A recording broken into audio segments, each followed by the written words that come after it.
ॐ भूर्भुवः स्वः तत्सवितुर्वरेण्यं भर्गो देवस्य धीमहि धियो यो नः प्रचोदयात्।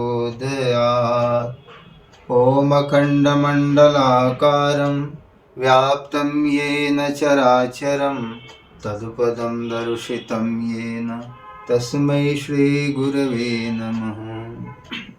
हमारे प्रियजनों, आज पूरे देश में एक प्रश्न बार बार उठ रहा है, ये खरमास क्या है, खरमास में हमें क्या करना चाहिए, क्या नहीं करना चाहिए।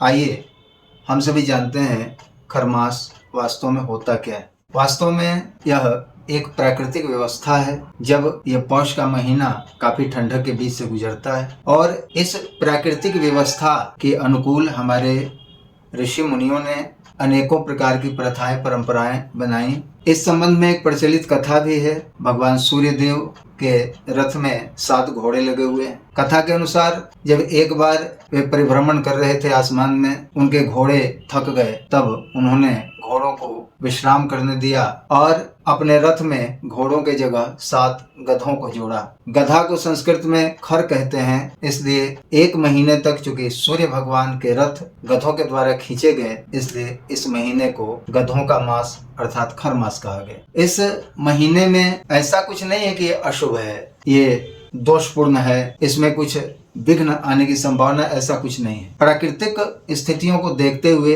कोई भी विवाह, गृह प्रवेश, उपनयन इत्यादि ऐसे कार्य करने संभव नहीं है, इसलिए इन कार्यों को इसमें नहीं करना चाहिए। और चूंकि इसमें जितने शुभ ग्रह होते हैं, शुक्र और बृहस्पति जैसे गुरु होते हैं, वे सुप्त अवस्था में कमजोर स्थिति में पड़े होते हैं, इसलिए ज्योतिष शास्त्र के अनुसार ऐसे समय में कोई भी नया काम करना उचित नहीं माना जाता है। परंतु तीर्थ यात्रा, विशेषकर तीर्थ यात्रा करने का सबसे शुभ अवसर ऐसे ही महीने माने जाते हैं, क्योंकि इन महीनों में और कोई काम रहता नहीं है। किसानों के पास कृषि में बहुत ज़्यादा काम रहता नहीं है और भी व्यवसाय भी थोड़े ऐसे समय में कमज़ोर पड़े होते हैं।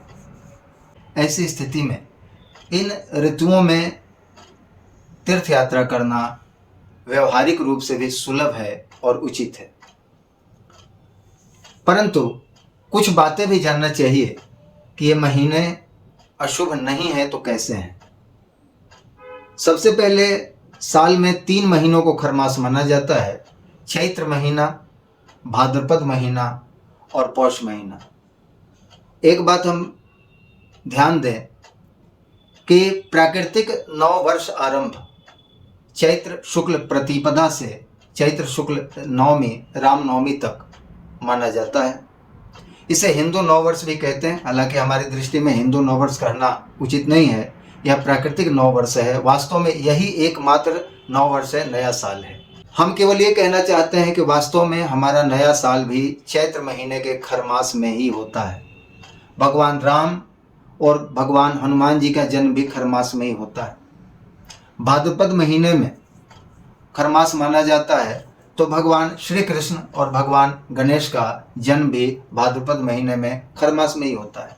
पौष महीने को खरमास माना जाता है और पौष महीना भगवान कच्छप का अवतार मास माना जाता है। पौष महीने में ही भगवान के 24 अवतारों में से एक कच्छप अवतार, कूर्म अवतार हुआ था।